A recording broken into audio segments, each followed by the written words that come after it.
Muhammad Zoirov, Ilhomjon Karimov va Asli Muhammad Nafis va Abdulla Solihov Lokomotiv, Po'lat Olimov Olmaliq. Gol! Burchak zarbasidan so'ng futbolchilarimiz uchrashuvda hisobni ochdi. Elbek To'lqinov, Jizzax, Feruz Ahro. Futzal ishqibozlarimiz ham tashrif buyurishgan, juda chiroyli tarzda chalg'itishdi. Qarang, bitta futbolchi to'pga boradi, ikkinchisi bugun ularni yirik hisobdagi g'alaba qanoatlantiradi. Yirik hisobda ham bilasizmi, 1 ga 6 bo'lsa 9 ga 6 bo'lish kerak. 9 ga yetkazish uchun hozir yaxshi imkoniyat, hisob tenglashdi. 8 ta gol urishlari kerak bo'ladi. 8 ta to'p farq bilan g'alaba qozonish. Qarang, qanday chiroyli kombinatsiya chiqdi hozir. To'pni to'xtatdi, tepdi va futbolchilarimiz ulgurishmadi. Raqiblarni o'tkazishlar, tinimsiz ravishda ko'rsatmalar berishni davom ettirishyapti. Foul! Nahotki foul yo'q edi, nahotki. Hozir foul bor emasmidi? Yo'q. Foul yo'q deb baholashdi va yana o'sha olishdi. Shu yerda foul yo'qmidi? Nahotki Zoirov xatoga yo'l qo'ydi. Bilmadim. Uchrashuv hakamlar yana futbolchilarimiz hujumni davom ettirishyapti. Yo'q. Qarang, hattoki raqibning xatti-harakatlarini oldindan o'qiy olish xususiyati ham bor tojiklarda. Rajabov, xavfli vaziyat, gol! Qanday gol! Qanday gol, qadrli do'stlar. Yana Rajabov, hat-trick. 1-3.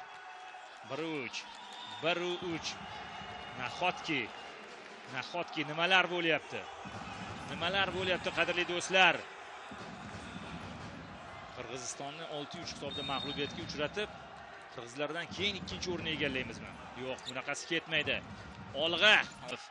Foul ishlashdan ham ko'ra ko'proq foulni emas, golni o'ylash kerak edi hozir. Chunki to'pni sheriklariga yetkazib bersa bo'lardi. Demak, kuzatamiz. Sadiyev. Zarba. 3-2. Noto'g'ri qo'yishdi jonli devorni. Tojikistonliklar jonli devorni noto'g'ri xato. Bu esa kiritilgan gol. Darvozabon ham bu yerda ko'proq xatoga yo'l qo'yganligini ko'rdik. 2-3, 18 daqiqa. To'xtata olmadi to'pni. Bahs davom etadi. Olimovga ishonishyapti murabbiylarimiz. To'p o'tib ketdi. Qanday imkoniyat, zarba! Bunisi endi o'tib tushdi. 2-4. Mana shu o'zgarish, ochig'ini aytaman, menga ham yoqmadi. Olimov hozir yonsibda xatoga yo'l qo'ydi. 2001-yilda tug'ilgan futbolchimiz. Keyinchalik to'p uchun kurashda yana imkoniyatni boy berdi. Va endi qiyin. To'pni egallab olish kerak edi aslida. Sadiyev oldinga qarab borsa bo'lardi. Yo'q, Ubaydullayev maydonda. Ubaydullayevning xatosi. 2-5. Yaqqol Ubaydullayevning xatosi.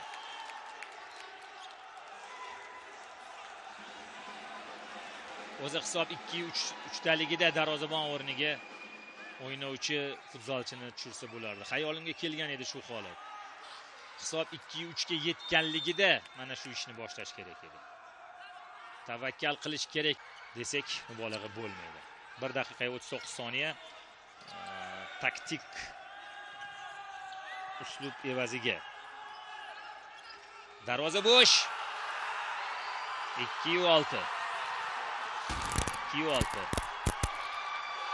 Endi ko'ramiz.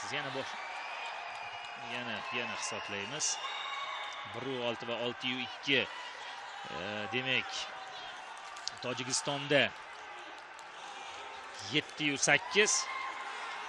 O'zbekiston. Yana darvoza bo'sh qoldi. Tamom, qadrli do'stlar. Bo'ldi.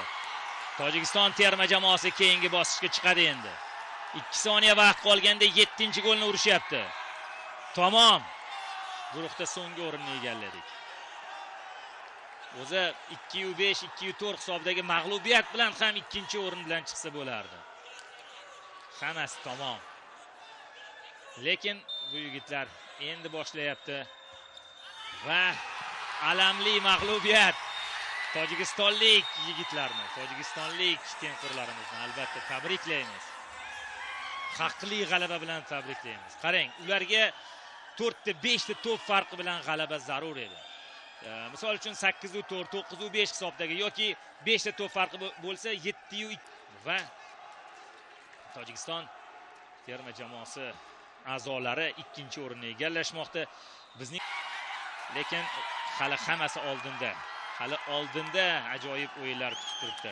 Tojikistonlik futsalchi yig'layapti. Yana biri yig'lamoqda. Qarang. Qizil kartochka olgan boshqa futsalchi qizil kartochka olib yig'lagan bo'lsa, endi bunisi Saburov, Xolid Saburov yig'layapti endi. Bu g'alaba qozonganligi uchun, qiyin g'alabani qo'lga kiritganligi uchun. Vaqtimiz esa o'z nihoyasiga yetdi. Yana bir bor tojikistonlik futbolchilarni tabriklaymiz va sharhimizga yakun yasaymiz. Translyatsiya